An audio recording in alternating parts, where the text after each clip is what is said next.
माझी सरकारकडे एक विनंती आहे की जे तुम्ही जी आर सारखं हे करता, 28 तारखेला एक जी आर आलाय, त्या जी आर मध्ये त्यांनी सांगितलंय की कास्ट सर्टिफिकेट आणि NCL लागते तुम्हाला.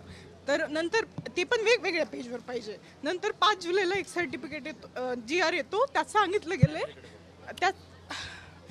सांगितलं गेले की तुमचे जे कास्ट सर्टिफिकेट आहे आणि NCL आहे ते एका पेजवर असले तरी चालते. नंतर 14 जुलैला आणखीन एक जी आर येतोय, त्यात सांगतात की ओपन मधले जे मुलं मुली आहेत त्यांना कास्ट व्हॅलिडिटी पण पाहिजे. मग अचानक जर सरकार कास्ट व्हॅलिडिटी मागतंय तर आम्ही द्यायचं कसं? कास्ट व्हॅलिडिटी 14ला त्यांनी एक जी आर काढलाय. कास्ट व्हॅलिडिटी काढायला 2-3 महिने लागतात. सध्या तहसीलमध्ये संप चालू आहेत. लाडकी बहीण योजना, लाडका भाऊ योजना, हे सगळे त्यांना ॲडमिशनच्या वेळेसच काढायचंय. मग सर्व्हर डाऊन असल्यामुळे आमची व्हॅलिडिटी निघत नाही. रजिस्ट्रेशन करायला जावं तर तिथले लोक म्हणतात की तुम्ही जी व्हॅलिडिटीची पावती ती तरी दाखवा. पावती पण निघत नाही कारण सर्व्हर डाऊन आहेत. मग आम्ही करायचं काय? आम्हाला टाइम पण दिला नाही. 14 ते 24 हा टाइम आहे. 10 दिवसाच्या ह्याच्यात आम्ही काय करायचं? 10 दिवस दिलेत. जरी पावतीवर ते म्हणतात पावतीवर रजिस्ट्रेशन करा. पावती रजिस्ट्रेशन कसं होणार? पावती पण भेटत नाही कारण लोक संपावर गेलेत. मग एक विद्यार्थ्यांनी असताना आम्ही करायचं काय? आमचे आई पप्पा 1 लाख रुपये फीस देऊ शकत नाहीत. आम्ही मार्क्स मिळवलेत शिक्षणासाठी. मग सरकारने असा निर्णय का घेतलाय? ते म्हणतात तुम्हाला 10% आरक्षण आहे. 10% आरक्षण आहे पण ते लागूच करून देत नाहीत आम्हाला. कशा पद्धतीने काही ना काहीतरी जी आर काढतात ते आम्हाला लागूच होत नाही. मग आमचं पण नाही. जरी तुम्हाला ACBC द्यायचं नाही तर ठीक आहे, आमचं EWS का बंद केलंय? EWS सेंटरला चालू आहे, स्टेटला बंद आहे. का बंद आहे?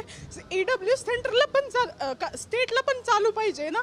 मग आता CET सेल जे आहे त्यांनी आम्हाला 14 तारखेपर्यंत टाईम दिलेला आहे रजिस्ट्रेशनसाठी. मी आज पण रजिस्ट्रेशन केलेलं नाही आहे. 4 दिवस बाकी. आणखीन दादा म्हणताय की मी त्यांना सांगितलं आहे, पण जर 4 दिवसात त्यांचा निर्णय नाही आला तर माझा 2 वर्षाचा अभ्यास बुडतोय. मग मला 1 वर्ष गॅप घ्यावं लागेल, परत अभ्यास करावं लागेल, परत CET द्यावं लागेल. मग त्यासाठी माझं सरकारला एवढं म्हणणं आहे की लवकरात लवकर ACBC साठी काहीतरी निर्णय घ्या. आणि जरी तुम्हाला व्हॅलिडिटी पाहिजे तर व्हॅलिडिटी घ्या, पण 2-3 महिन्याचा टाइम द्या. आमचे रजिस्ट्रेशन कॅन्सल करू नका. दादा त्यांनी व्हॅलिडिटीला तुम्ही म्हणतात ना की 6 महिन्याची टाइम मागितला. त्यांनी आम्हाला सांगितलंय जर व्हॅलिडिटी नाही भेटली तर तुमचं इंजिनिअरिंगचं ॲडमिशन डायरेक्ट कॅन्सल करता येईल. असं नाही की ओपनमध्ये कन्वर्ट करता येईल, नाही. त्यांनी असं सांगितलंय की डायरेक्ट कॅन्सल करता येईल. मग कॅन्सल झालं तर आम्हाला घरीच बसावं लागेल, परत तेच करावं लागेल. ते करणं नाही शक्य. माझे आई पप्पा 1 लाख रुपये फीस देऊ शकत नाहीत. मी ACBC कॅटेगरीमध्ये बसते. मला आज एक इंजिनिअरिंग कॉलेज अलॉट होते जिथे फीस 82,000 आहे. जर ACBC मला लागू झालं तर मला 10,000 रुपये फीस द्यायची गरज पडती. पण जर मी आज घाबरून जर ओपनमध्ये ॲडमिशन केलं तर मला तिथे 82,000 रुपये द्यावं लागतील. त्यामुळे माझी सरकारला विनंती की आता लवकरात लवकर तुम्ही यावर निर्णय घ्या. 4 दिवस बाकी इंजिनिअरिंग रजिस्ट्रेशनसाठी.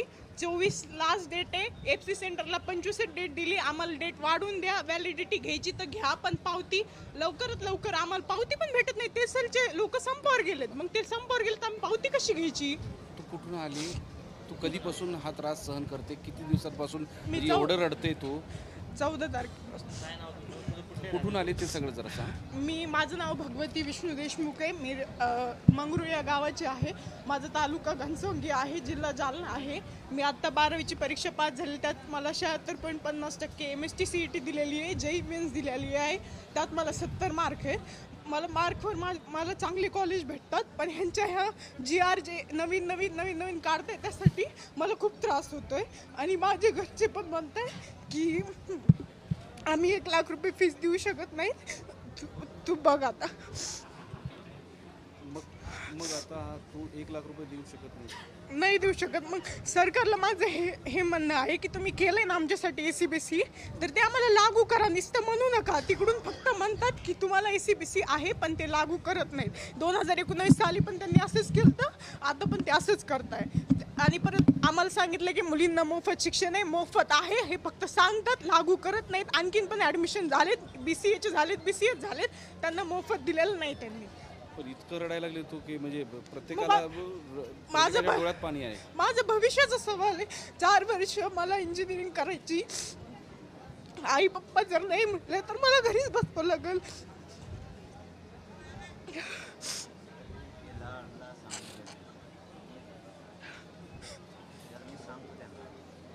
त्यांच्यापर्यंत हा आवाज गेलाच पाहिजे. बरेच जण म्हणत होते की दादांपर्यंत हा आवाज पोहोचो. आज आमदार आपले असले, मुख्यमंत्री आपला असला तरी आपला